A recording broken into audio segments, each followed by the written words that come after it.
Former President Jimmy Carter packed a lot of achievements into his 100 years of life, but he faced quite a few difficulties too, from political problems turning personal to family tragedy. Jimmy Carter was obviously well known for being president from 1977 to 1981. He also had a late-life career as a humanitarian, working closely with organizations including Habitat for Humanity. Another admirable aspect of his life was just how close he was with his wife, Rosalynn, but their marriage did have a rough patch or two. Jimmy became a naval officer shortly before their marriage in 1946. In that, Rosalynn saw an opportunity. She could leave their small Georgia hometown and see the world. As she wrote in her 1984 memoir, First Lady from Plains, "I loved our life in the Navy. I didn't want to live in Plains. I had left there, moved on. Things changed in 1953, though. Jimmy's father died, and he was faced with a choice: continue his career in the Navy or move back to Georgia and run the family's peanut farm. He settled on going back to the farm and didn't consult Rosalynn. He later came to regret making such a huge decision without Rosalynn's input, but that didn't change what happened.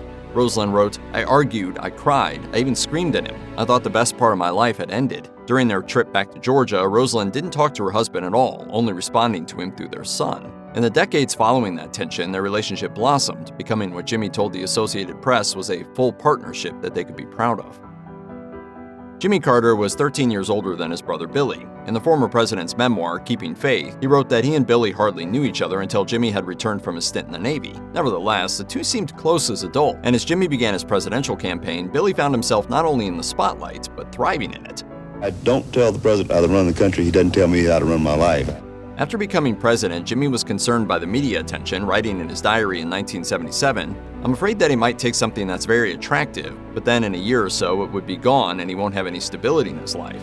Jimmy's concerns turned out to be pretty well founded, with the press coming to find Billy sort of sketchy.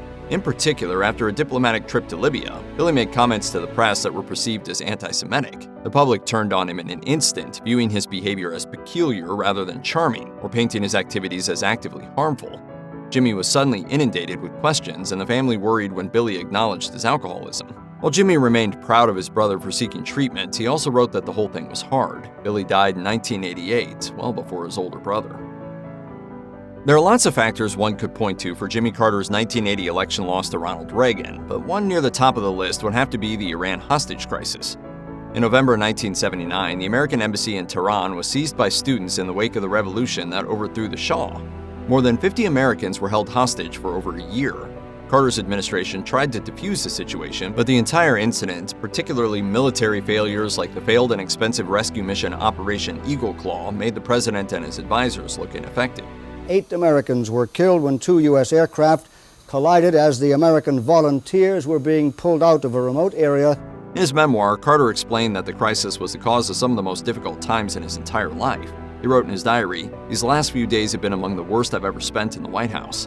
The hostages were on his mind at all hours, no matter what else he was working on at the time. Even though this was a diplomatic matter and he technically had no personal connection to the hostages, he still wrote, "I also had deep private feelings that were almost overwhelming." He'd read through all of the letters that came from the hostages at the embassy, learned about their lives and careers, and met personally with their families. For him, this was far beyond some dispassionate diplomatic incident, but closer to a personal tragedy that he desperately wanted to put right. Most of the hostages weren't released until January 20th, 1981, the day Carter left office. Bert Lance was a banker from Georgia and a close friend of Jimmy Carter's from before his presidency. After he took office, Carter chose Lance to head up the Office of Management and Budget. Despite Lance's friendly attitude, criticism started flying his way fairly quickly. Most notably, he was accused of misusing bank funds for personal reasons. He ultimately resigned from his post after less than a year. Carter was far from pleased about the whole thing, though, explaining in Keeping Faith that he not only depended heavily on Lance's support, but also saw him as a very close friend. His writings are critical of the press, theorizing that reporters were riding high after Watergate. He believed that they were on the hunt for anything scandalous, regardless of whether it was true or not. Lance just happened to be the one they targeted. Carter experienced a rare sleepless night over the ordeal and went through some rough meetings. While Lance agreed that resignation was a smart move, his wife LaBelle disagreed harshly. As Carter explained, LaBelle called to say that in accepting his resignation, I had betrayed my best friend. Carter understood where she was coming from and noted the call caused probably one of the worst days I've ever spent. In December 2015, Jimmy Carter's 28-year-old grandson, Jeremy Carter, died of a heart attack. When his mother checked on him, his heart had stopped beating In a devastating blog post, Jeremy's brother Josh wrote about his fear and grief in raw detail, from his mother performing CPR on Jeremy after finding that his heart had stopped, to seeing him in the ER hooked up to IVs for the entire night. Josh recounted that Jeremy's heart stopped again, with 10 minutes of CPR doing nothing to restart it. Josh wrote, "Just this one time, can the facts not be true? I want the universe to lie to me, just this once."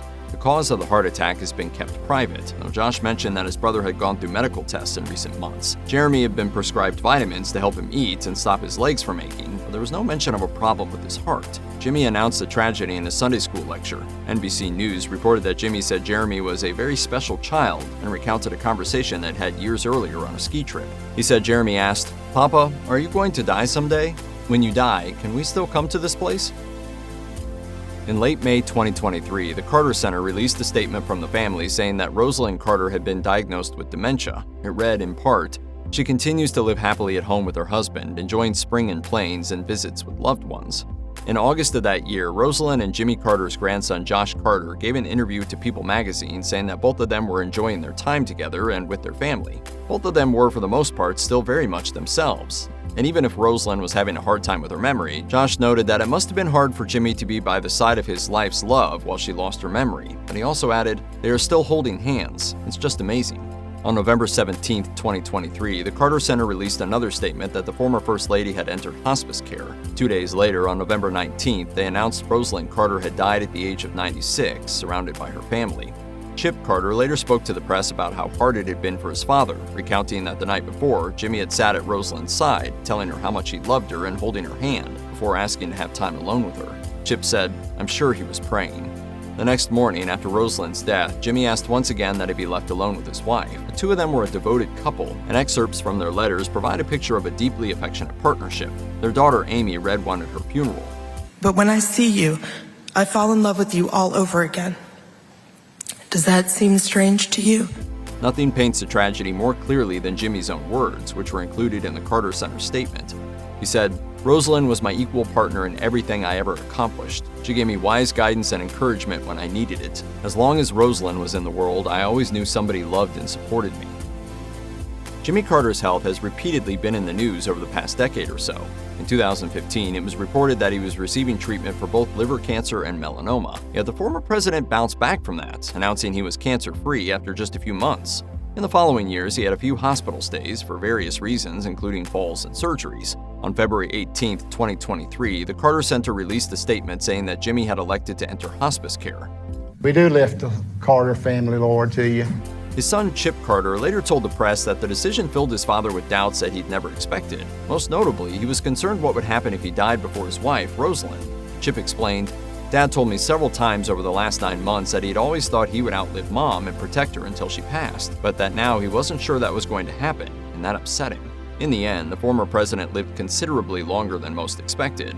Hospice patients generally pass within 6 months of entering care, but Carter surpassed that statistic, and then some.